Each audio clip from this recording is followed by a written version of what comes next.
Ideas, stories, events, all have a place here on Anchor.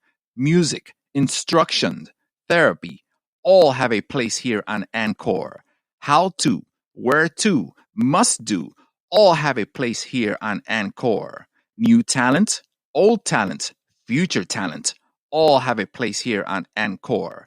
No charge, no fee, no subscription.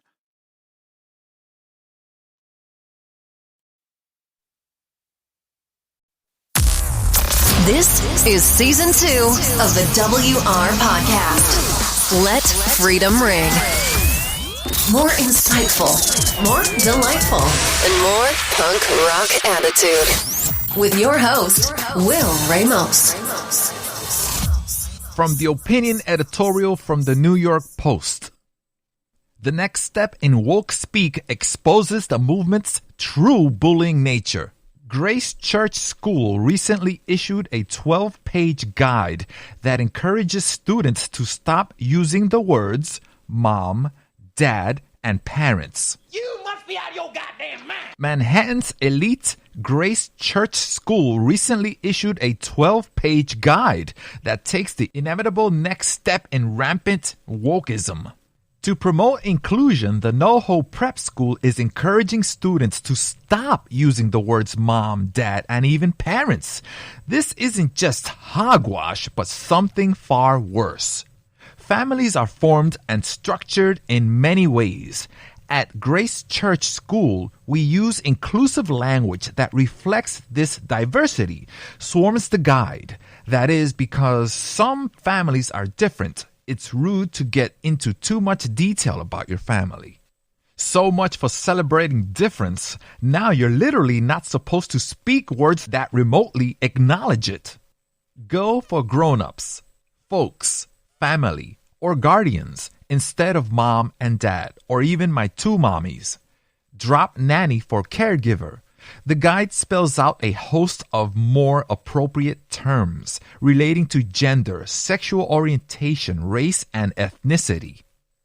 This is an actual trend in the UK. The University of Manchester has also scraped the words mother and father for guardians. Its guide also nixes elderly, pensioners, and youngsters for sterile terms such as over 65 and 75 and so on. For more correct thought, check out the tips on Newspeak in 1984, the totalitarian mind control crap movie. Seriously, this isn't about sensitivity. It's about thought control and a fundamentally totalitarian project. As Glenn Harlan Reynolds wrote recently in the Post, it's time to stop playing along with these people's delusion that this stuff is deeply moral and call it out for the power trip it actually is. Mother's Day is May 9th this year. Father's Day is June 20. Please celebrate them both joyfully. Incredible. Rush, could you give us some insight on this? You see, liberals are convinced that I'm creating a cadre of robots who don't think for themselves, when in fact it's the exact opposite. As I've discussed elsewhere, liberals don't believe people are capable of thinking for themselves. They assume I have this Svengali-like hold over my audience's thoughts, and point hysterically to the fact that I assure my audience that if they listen to me every day, they will no longer need to read newspapers or watch TV. On Fridays, I'll remind my audience that the weekend is coming. Weekend's upon us, folks. Head on into it with abandon. Relax. Forget everything. Have a great time. I will stay informed for you. I will devote my weekend to keeping track of all relevant events so you won't have to. On Monday, if you're here, I'll tell you not only what happened over the weekend that was of any importance, but as an added bonus, I'll tell you what to think about it as well.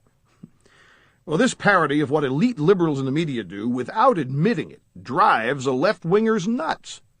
For it is they, you see, because they think people are such dim-witted fools, who feel it necessary to spoon-feed the public with the proper version and details of events, all the while denying that they do it. My critics shriek and moan that I am attempting to take over the country and poison people's minds.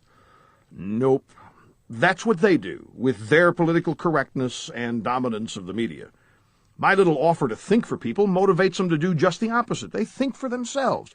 Kind of like Ross Perot saying he never wanted the presidency. He wouldn't give 3 cents for the job. We all know what happened. Millions of people literally begged him to run, just as he had planned. You see how it works? In fact, I want people to think for themselves and not believe everything they hear or read. Except, of course, what I say. The great Rush Limbaugh. Universities have traditionally played an important role in preparing young people for a life outside academia. These days, though, it appears that many institutions are more interested in lecturing their academics than teaching students, especially when it comes to using the right kind of language. That perhaps explains why the University of Manchester in England released on Wednesday a new guide to inclusive language for its staff, made by its Equality, Diversity, and Inclusion team. Oh my God. Never go full retard. The guide aims to tell those working at the university how to use inclusive language to avoid biases, slang, or expressions that exclude certain groups, and has been added to the uni's house style page. Oh my God, I'm joking here. How retarded this is. Doesn't anyone notice this? I feel like I'm taking crazy pills. The guide aims to tell those working at the university how to use inclusive language to avoid biases, slang, or expressions that can exclude certain groups, and has been added to the uni's House of Style page, which means academics will be told to follow the guidance when writing for the university. And while you might hope that one of Britain's red brick institutions treats its staff like adults, instead it appears the university has taken rather more hostile approach to the use of language on campus. The guide begins with a fatwa against age.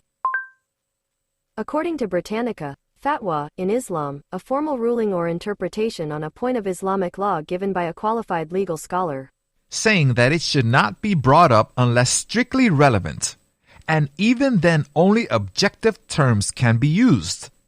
So the words elderly, OAPs, pensioners, youngsters, and mature workforce are now banned, to be replaced by over 65s, 75s, and so on.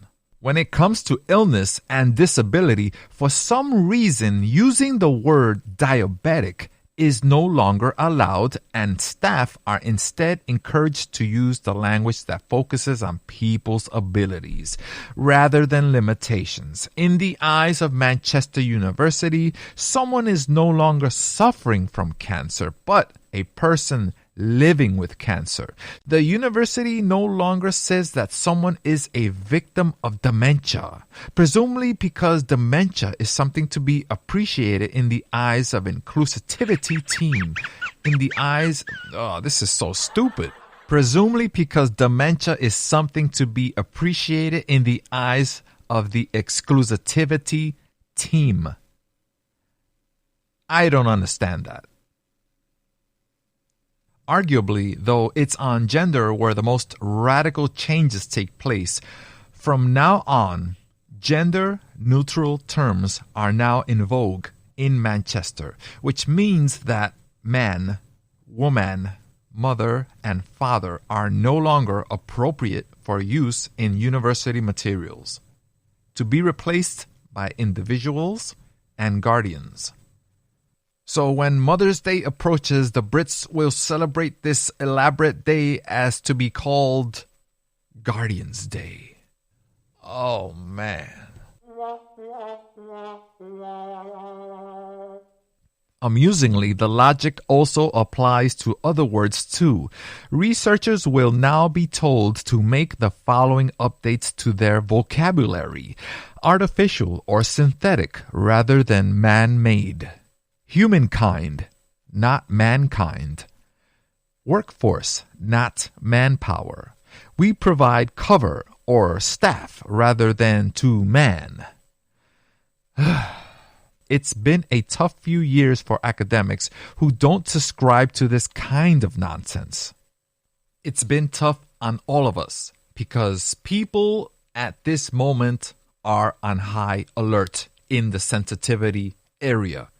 Everything seems to offend everyone. Everything. Oh my Lord. Can we just go on with the next episode? This article was originally published on the Spectre's UK website.